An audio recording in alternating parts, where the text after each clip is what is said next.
लेकिन जैसे डालडा का पूरी अगर रोज आप खाइएगा, एक दिन अगर आपको घी का पूरी मिले तो हजम नहीं होगा। तो बिहार में ये जाति और हिस्सेदारी की नारा इतना चल गया है कि लोगों को समझ में नहीं आ रहा है कि हम लोग क्या कह रहे हैं। हम ये नहीं कह रहे हैं कि आपकी जाति ज्यादा है तो आपको ज्यादा भागीदारी मिलेगी। हम ये कह रहे हैं कि चुनाव का पैमाना एक और एकमात्र काबिलियत ही का पैमाना है। लेकिन आप ये समझिए कि जो आदमी भी काबिल है वो किसी न किसी जाति का है, और हर जाति में काबिल आदमी भी है। मान लीजिए कि 243 लोगों को विधायक का चुनाव लड़ाना है, तो बिहार में 243 काबिल आदमी है, ऐसी बात तो है नहीं। बिहार में तो लाखों लोग काबिल निकल कर आ रहे हैं। तो 243 में किसको कितनी भागीदारी मिलेगी, तो उस भागीदारी को तय करने के लिए उसके जाति की संख्या का ध्यान रखना है कि अगर 18% दलित है तो जितने काबिल लोग आ रहे हैं उसमें 18% दलित समाज की भी भागीदारी होनी चाहिए। अगर 15% यादव समाज के लोग हैं तो उस समाज के भी काबिल आदमी को 15% 243 में हिस्सा मिलना चाहिए। लेकिन वो हिस्सेदारी इसलिए नहीं मिलेगी कि वो यादव है कि दलित है कि कुशवाहा है। वो हिस्सेदारी इसलिए मिलेगी कि वो काबिल है। लेकिन काबिल आदमी जितनी सीट है उससे ज्यादा है तो उनका प्रोपोर्शन, उनका अनुपात क्या होगा, इसके लिए जाति की बात है। जैसे मैं आपको उदाहरण देता हूं, जन सुराज ने कहा कि हमारा पहला अध्यक्ष दलित समाज से होगा, तो कोई खड़ा होकर कह सकता है कि भैया आप भी तो जाति का बात करने लगे, दलित का वोट लेना चाहते हैं। नहीं, हम लोगों ने क्या कहा कि इस दल का नेतृत्व समाज के सभी वर्गों का बराबर अधिकार उसका है। तो समाज को बड़े अगर भागों में बांटिएगा, 5 भाग होता है। एक सामान्य वर्ग है, एक ओबीसी वर्ग है, एक ईबीसी वर्ग है, एक मुस्लिम है और एक दलित है। ये बड़े स्तर पर 5 वर्गों में आप समाज को बांट सकते हैं। अब नेतृत्व की क्षमता सब में है, सबको नेतृत्व का अवसर मिलेगा, बराबर मिलेगा, एक साल सबको अवसर है। सवाल है कि पहले अवसर किसको दिया जाए। तो अगर आप पिता हैं और अपने घर में संपत्ति का बंटवारा कर रहे हैं, आपके 5 बच्चे हैं, 5 को संपत्ति का बंटवारा कीजिएगा, 5 को बराबर ही दीजिएगा। लेकिन अगर उसमें एक बच्चा कोई विकलांग है, दिव्यांग है, तो आप ये सोचते हैं कि भाई 4 को पैसा दे देता हूं और जिस घर में रहता हूं ये अपने दिव्यांग बच्चे को दे दूं, क्योंकि अगर इसको पैसा दे भी दिया तो इसको बनाने में तकलीफ आएगी। तो हमने लोगों के समाज के सामने ये बात रखी कि भाई मिलना सबको बराबर है, लेकिन सबसे पहले किसको मिलना चाहिए। तो जो समाज में आर्थिक, सामाजिक, शैक्षणिक तौर पर सबसे पीछे है उसको सबसे पहला हक मिलना चाहिए। तो लोगों ने तय किया कि नहीं भैया, दलित समाज सबसे पीछे है इसलिए उसको सबसे पहला हक मिलना चाहिए। दूसरा, अगर ईबीसी समाज है तो उसको मिलना चाहिए, तीसरा मुस्लिम है तो उसको मिलना चाहिए, फिर ओबीसी को मिले, फिर सामान्य वर्ग को मिले। और फिर हमने सब लोगों से पूछा, जिसका नंबर अंतिम में आना है, ओबीसी समाज के लोगों से पूछा, सामान्य वर्ग के लोगों को खड़ा करके पूछा कि बताइए आपको इससे कोई ऑब्जेक्शन तो नहीं है। तो लोगों ने कहा भैया कोई ऑब्जेक्शन नहीं है, हम लोग आगे हैं, हम आगे चलेंगे। देखिए यही बात यहाँ पर नेता कैसे बताते हैं।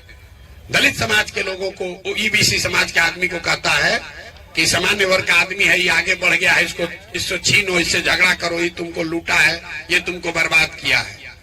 हम लोग क्या कह रहे हैं, हम उसको लड़ाने के बजाय ये कह रहे हैं कि भाई तुम सामान्य वर्ग में हो, आप ओबीसी वर्ग में हो, आपका हमारा कोई भाई कोई पीछे छूट गया है, अब आपकी जिम्मेवारी है कि आप उसका हाथ पकड़ कर ले चलो।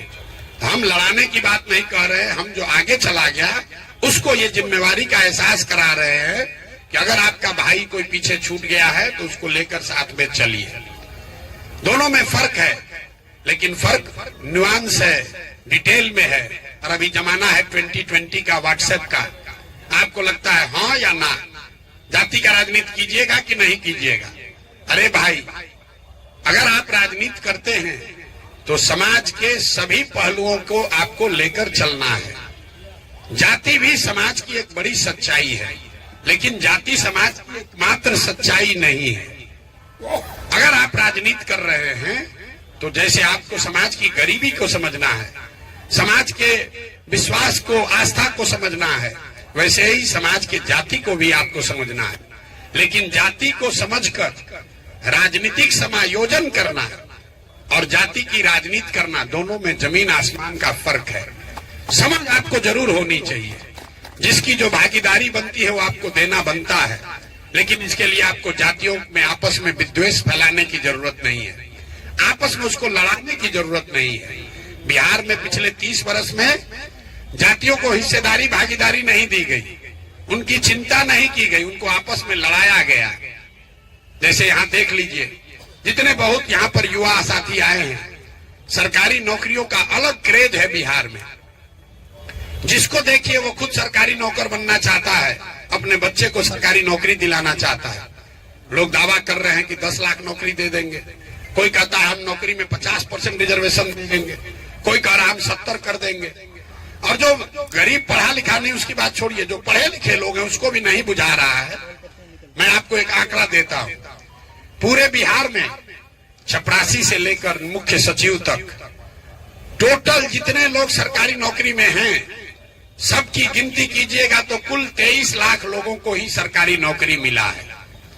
बिहार की आबादी है 13.5 करोड़, मतलब 1.97% लोग ही सरकारी नौकरी कर रहे हैं। 98% को ना सरकारी नौकरी मिला है ना आगे मिलेगा।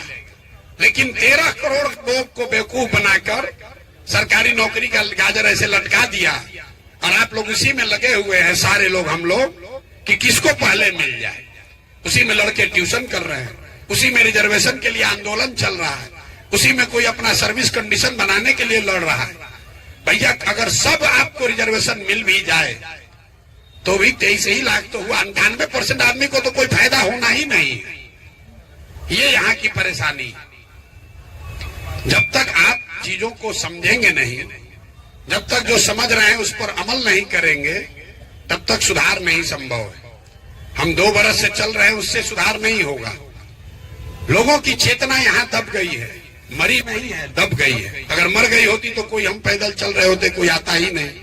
एक लड़का यहाँ खड़ा होके कह रहा है, लंबा चौड़ा भाषण दिया, भ्रष्टाचार रोकिए, भ्रष्टाचार रोकिएगा तो बिहार का कल्याण हो जाएगा। मेरे भाई, हम तो दुनिया भर घूमे हैं, शायद ही कोई ऐसा देश मिला जहां भ्रष्टाचार नहीं है। कर्नाटक में भ्रष्टाचार नहीं है, केरल में, तमिलनाडु में भ्रष्टाचार नहीं है, अमेरिका में भ्रष्टाचार नहीं है। भ्रष्टाचार से ही आप गरीब हैं ऐसी बात नहीं है।